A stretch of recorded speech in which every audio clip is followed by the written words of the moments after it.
आज हम पढ़ाने चल रहे हैं गुरुत्वीय विभव, ग्रेविटेशनल पोटेंशियल। क्या होता है ग्रेविटेशनल पोटेंशियल?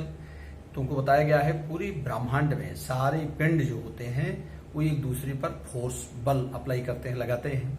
तो जब किसी पिंड को इन्फिनिटी से, अनंत से पृथ्वी के गुरुत्व क्षेत्र के भीतर किसी बिंदु तक लाते हैं तो जो कार्य किया जाता है उसे हम गुरुत्वीय विभव कहते हैं। जो कार्य किया जाता है तो work done per unit mass inside the gravitational field taking from infinity. किसी एकांक द्रव्यमान की पिंड को अनंत से गुरुत्वीय क्षेत्र के भीतर किसी बिंदु तक लाने में जो वर्क डन होता है, जो कार्य होता है, उसी को कहते हैं हम उस बिंदु का गुरुत्वीय विभव। गुरुत्वीय क्षेत्र क्या होता है? जितनी एरिया तक पृथ्वी का ग्रेविटेशनल फोर्स काम कर रहा है, गुरुत्वीय बल काम करता है, पृथ्वी जितनी एरिया तक किसी पिंड पर बल अप्लाई करती है। तो उसमें हम जब अनंत से, इन्फिनिटी से, इन्फिनिटी मतलब क्या होता है? गुरुत्वीय क्षेत्र, पृथ्वी का जो गुरुत्वीय क्षेत्र है उससे बाहर से जब किसी पिंड को हम ले आते हैं तो पर यूनिट जितना वर्क डन होता है, वर्क डन क्यों होता है, कार्य क्यों होता है? क्योंकि पृथ्वी उस पर बल लगाती है, उस बल के अगेंस्ट।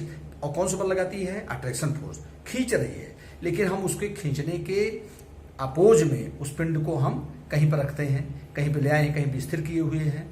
तो ये जो होता है तो हमको वर्क डन करना पड़ता है, कार्य करना पड़ता है। सपोज दैट इसे 5 किलोग्राम का पिंड ले आए और वर्क डन करना पड़ा सपोज दैट 20 जूल। तो 5 किलोग्राम के पिंड को पर 20 जूल तो 1 किलोग्राम पर कितना पड़ा? तो पर यूनिट मास 1 किलोग्राम पर जो हमारा वर्क डन होगा वही उस पॉइंट का गुरुत्वीय विभव होगा।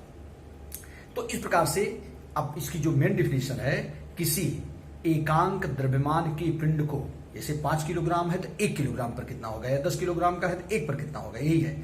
किसी एकांक द्रव्यमान के पिंड को अनंत से गुरुत्वीय क्षेत्र के भीतर किसी बिंदु तक लाने में जो कार्य होता है उसे उस बिंदु का गुरुत्वीय विभव कहते हैं, work done per unit mass.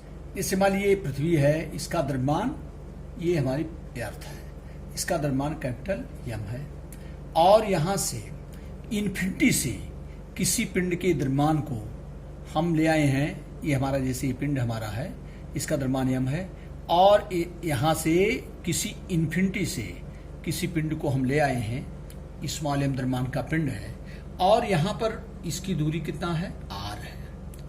अब जरा ध्यान दो, ये मान लीजिए हमारा कोई पॉइंट पी है। अब इन्फिनिटी से हम अनंत से इस पिंड को ले आ रहे हैं, तो यहां तक लाने में जो वर्क डन होगा, माने अन इन्फिनिटी से लाने पर, ये चूंकि ये जो है मास, इस पर फोर्स लगाएगा, बल लगाएगा, और उसके अगेंस्ट हमें कार्य करना पड़ेगा, चूंकि इस पर अट्रैक्शन फोर्स लगा रहा है। तो हम, लेकिन अब इसको हम यहां पर रखे हैं, इसको अपनी तरफ खींच रहा है, लेकिन हम यहां पर रखे हैं, तो निश्चित रूप से इसकी इस पोजीशन के कारण इस पर वर्क डन करना पड़ रहा है। तो अब जरा ध्यान दीजिए, तो यही इस पर जितना वर्क डन होगा यहां तक लाने में, इन्फिनिटी से यहां तक लाने में, इसी हम स्मॉल द्रव्यमान के पिंड को इन्फिनिटी से यहां तक लाने में जितना वर्क डन होगा, इसी को हम इस पॉइंट पर, पी पॉइंट पर कहेंगे गुरुत्वीय विभव, ग्रेविटेशनल पोटेंशियल। और ग्रेविटेशनल पोटेंशियल V बराबर होता है W/m, इसको कहते हैं का work done per unit mass. जैसे हम एम द्रव्यमान के पिंड को ला रहे हैं, तो एम द्रव्यमान को पिंड को लाने में यहां तक कितना कार्य किया गया, इस पॉइंट पर कितना कार्य हो रहा है? W।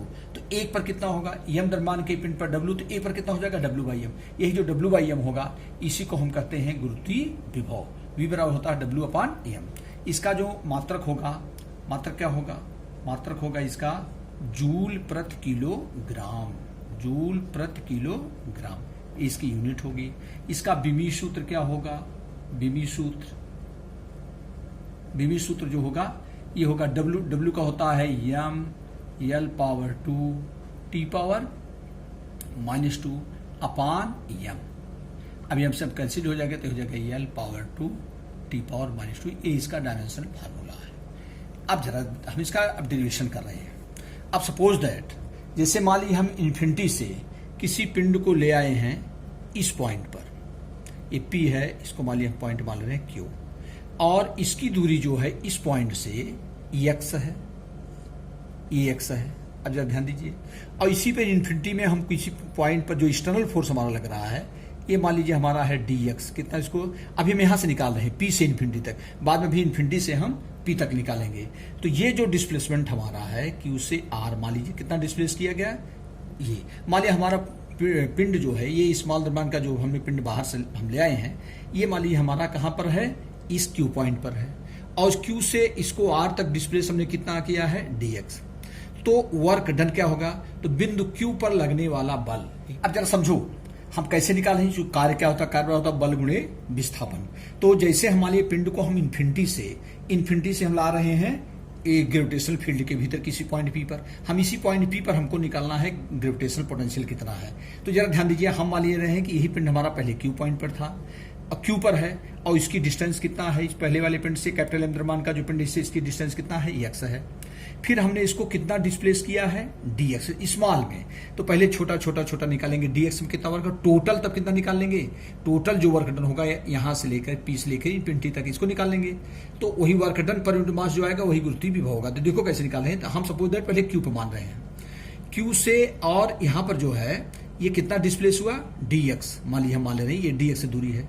तो क्यू पर बल कितना होगा, न्यूटन के गुरुत्वाकर्षण के नियम से बल F इक्वल होता है कैपिटल G m1 m2 अपान r स्क्वायर। तो कैपिटल G ये हो जाएगा कैपिटल G, m1 ये हो जाएगा हमारा कैपिटल M, m2 हो जाएगा ये हमारे यही पिंड हमारा यहाँ पर है m जो हमारा है, तो ये हो जाएगा स्मॉल m अपान यहाँ से इसकी दूरी कितना है, कितनी दूरी हमने माना x, तो हो जाएगा x स्क्वायर। इसलिए Q से R तक, इसलिए पिंड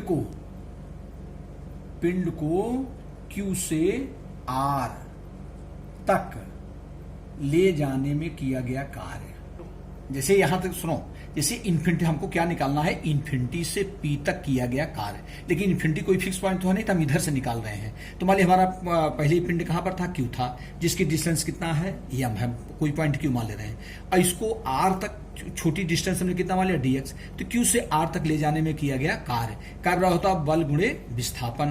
तो पहले हमने Q पर बल निकाला, ये बल हमारा आ गया। न्यूटन के गुरुत्वाकर्षण के नियम से दो पिंडों के बीच कार्य करने वाला बल क्या होता है, कैपिटल G m1 m2 अपान r स्क्वायर, r माने उनके बीच की दूरी, यहाँ से दूरी हमने इसको कितना मान लिया है, x। अब जरा ध्यान दो, अब कार्य होता है बल गुणे विस्थापन, तो हो जाएगा F इंटू dx। चूंकि यहाँ पर हमने बल मान लिया F है, और ये कितना विस्थापन हमने किया है, dx। अब हमारा हो जाएगा तो F इंटू dx, तो F हो जाएगा कैपिटल G फिर कैपिटल M स्मॉल m अपान x स्क्वायर इंटू dx। ये हमारा हो गया, ये हमारा हो जाएगा। अच्छा हाँ, इसको dw मान लेंगे, dw कार्य dw, क्योंकि यहां तक जब छोटा सा हमने डिस्टेंस माना तो कार्य, इसलिए P से अनंत तक किया गया कुल कार्य। इसलिए अब हम निकालेंगे, सुनो, ये हमने केवल इस इतने बीच का निकाला, अब P से इन्फिनिटी तक किया गया कुल कार्य W, ये इक्वल टू हो जाएगा इंटीग्रेशन माने हो जाएगा, जैसे छोटा हमने निकाला तो कुल कार्य कितना हो जाएगा, छोटा छोटा छोटा, तो टोटल का इंटीग्रेट करेंगे तो हो जाएगा कैपिटल G m अपान x स्क्वायर इंटू dx। अब कहां से कहां तक होगा, R, ये हो जाएगा हमारा इन्फिनिटी। जरा ध्यान दो, टोटल कार्य, अब यहां से इसकी दूरिया कितना है, इसकी दूरी R है, अब R से इन्फिनिटी तक किया गया कुल कार्य, ये हम टोटल निकाल रहे हैं। तो ये बराबर हो जाएगा, इसी को हम यहां कैलकुलेट कर दे रहे हैं, बराबर हो जाएगा, ये तो हमारी सब कांस्टेंट है, ये तीनों निकल जाएंगे बाहर, तो ये बराबर हो जाएगा W बराबर कैपिटल G m और m, ये बाहर निकल आएंगे, इंटीग्रेशन ऑफ, ये हो जाएगा 1 अपान x स्क्वायर dx। अब जरा ध्यान दो, ये हो जाएगा वो इन्फिनिटी टू R। अब ये हो जाएगा एक फार्मूला इंटीग्रेशन में, एक फार्मूला होता है इंटीग्रेशन का, x पावर n dx से पढ़ा चुके हैं, ये होता है x power n plus 1 upon n plus 1, ये फार्मूला है। x power n dx equal to x power n plus 1 upon n plus 1। तो हमारा हो जाएगा, यहाँ पर हमारा हो जाएगा बराबर हो जाएगा, इसी को ये बराबर हो जाएगा कैपिटल G m और ये हमारा हो जाएगा x, और ये हो जाएगा integration of R to infinity और x पावर -2 dx। तो ये हो जाएगा, अब इसी फार्मूले पे यहाँ x पावर -2 है और यहाँ x पावर n है, इसी पर x power n dx equal to x power n plus 1 upon n plus 1। तो यही हो जाएगा, तो x पावर हमारा हो जाएगा is equal to capital G m। अब ये हमारा हो जाएगा, इसका समाकलन कर रहे हैं तो हो जाएगा x पावर, जैसे n प्लस 1, तो n का सम -2 है, तो -2 प्लस 1 अपान -2 प्लस 1, ये हमारा हो गया और उसके बाद हो जाएगा लिमिट वही रख देंगे r और इन्फिनिटी। अब जरा ध्यान दो, तो W इक्वल टू हो जाएगा कैपिटल G m, अभी हमारा हो जाएगा x पावर -1 अपान -1, ये हमारा आ गया। अब जरा ध्यान दो, या W इक्वल टू हो जाएगा कैपिटल G m, और इसको हम लिख देंगे, या ध्यान दीजिए 1 अपान x,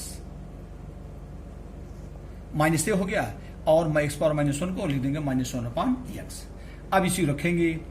अब इसका जो करते हैं ये हमारा R2 इन्फिनिटी, और इसका नियम पीछे भी पढ़ाया गया है। अब इसी x के स्थान पर एक बार अपर लिमिट और एक बार लोअर लिमिट, तो W इक्वल टू हो जाएगा कैपिटल G m। इसका फार्मूला होता है जो लिमिट हमारी होती है, लिमिट मतलब हम कहां से कहां तक निकाल रहे हैं। जैसे यहाँ R और इसकी पोजीशन है इन्फिनिटी यहां तक, तो R से इन्फिनिटी के बीच में निकाल रहे हैं, तो ही हमने लिमिट रख दिया R2 इन्फिनिटी। अब जब इंटीग्रेशन कर लेते हैं तो इसी लिमिट का मान रखते हैं अपर, जो हमारा ये क्वांटिटी है इसी में एक बार अपर लिमिट की वैल्यू रखेंगे, एक बार लोअर लिमिट, तो हमारा हो जाएगा, जरा ध्यान दो, तो अब हो जाएगा -1 अपान अपर लिमिट कितना है इन्फिनिटी, माइनस लोअर लिमिट हो जाएगा -1 अपान R। अब जरा ध्यान दीजिए, अपर लिमिट इसी एक्सरसाइज में अपर लिमिट और माइनस लोअर लिमिट, तो -1 अपान अपर लिमिट कितना है इन्फिनिटी, माइनस लोअर लिमिट, तो लोअर लिमिट कितना है -1 अपान x का स्थान पर R रख दिए। अब इसी से या W इक्वल टू हो जाएगा कैपिटल G m, और ये हमारा 1 अपान इन्फिनिटी इक्वल टू 0, और ये माइनस हो जाएगा, तो ये हमारा केवल आ जाएगा 1 अपान R।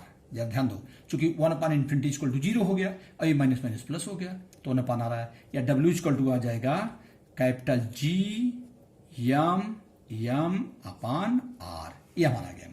ये हमने निकाला P से इन्फिनिटी तक किया गया कार्य, हमने निकाला ये R से लेकर के क्या नाम है इन्फिनिटी तक, यही तो लिमिट हमने माना है R टू इन्फिनिटी। लेकिन जबकि डिफिनीशन जो इसका होता है, जरा ध्यान दो, जो डिफिनीशन इसकी है, अतः अभी लिखेंगे अतः पिंड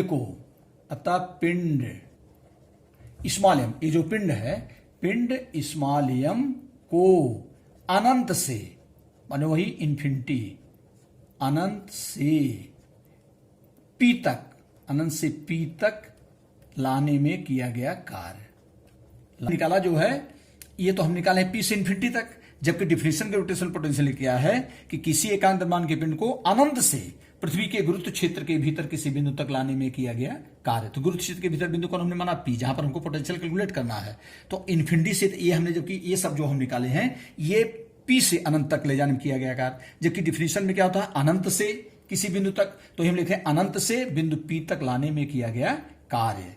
W इक्वल टू हो जाएगा तो -G m अपान R। यही जो अनंत से तक लाने में किया गया कार्य होता है, इसी को ग्रेविटेशनल पोटेंशियल एनर्जी भी कहते हैं। ग्रेविटेशनल पोटेंशियल एनर्जी का भी फार्मूला होगा W equal to -G m upon R, ये आ गया।